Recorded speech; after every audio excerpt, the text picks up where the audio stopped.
The man agreed to go undercover in one of the most dangerous prisons in exchange for a reduced sentence. As long as he could get a serial killer to reveal where the bodies were buried, he would receive a full sentence reduction. The prison psychologist was the only one who knew his true identity.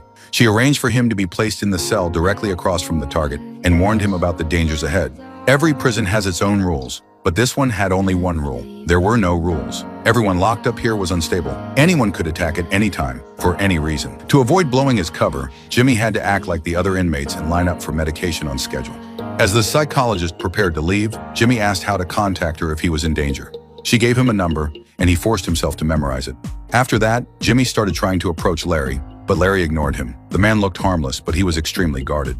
The next day, Jimmy was told he had a visitor. To his shock, it was his father. His father, a cop, had pulled some strings to get in, but this terrified Jimmy. His undercover identity did not include a father. This exposed that he was the son of a police officer. His father kept blaming himself for ruining everything. Sure enough, a prison guard figured out Jimmy's background. Luckily, the guard was also a cop and agreed to keep it quiet. Then the guard told Jimmy someone in the yard had taken an interest in him. An old inmate who ran things there could become Jimmy's best protection.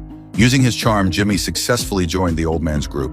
The guard watched him from a distance. To get closer to Larry, Jimmy followed him to the TV room. A man came in, changed the channel, and spat on the floor. Larry nervously glanced at him, but didn't dare say a word. Jimmy came up with a plan. He switched the channel back, then punched the guy and beat him down. That made him look unstable, and also earned Larry's approval. After Jimmy got out of solitary, Larry finally spoke to him first. He asked why Jimmy stood up for him. Jimmy just smiled and said he did it for himself. Then he reached out his hand, but Larry shyly hesitated. Later, Jimmy steered the conversation toward cars, something Larry liked. They started chatting comfortably. Then the same guard walked over. He congratulated Jimmy on finding protection, but warned him if the old man ever found out he was a cop's son, he'd be dead. The guard smirked and walked away. It's not good confusing me with someone you can disrespect. He had already looked into Jimmy's background and knew he used to have money. Then he threatened him for $10,000 or he would expose him.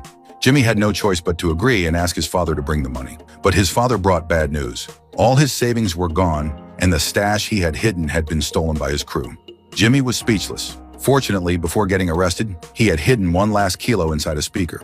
He told his father to bring it, and he would find a way to turn it into cash. The guard warned him, if anything went wrong again, there would be consequences. Jimmy needed to finish the job quickly and get out of this place. He went to Larry's cell. The walls were covered in photos. Larry was obsessed with historical battles and often took part in reenactments. He pointed to a man in one of the photos and said it was his twin brother, but his brother looked much stronger. Larry explained that when they were still in the womb, his brother absorbed most of the nutrients, which left him mentally impaired. As time passed, the two grew closer, and Jimmy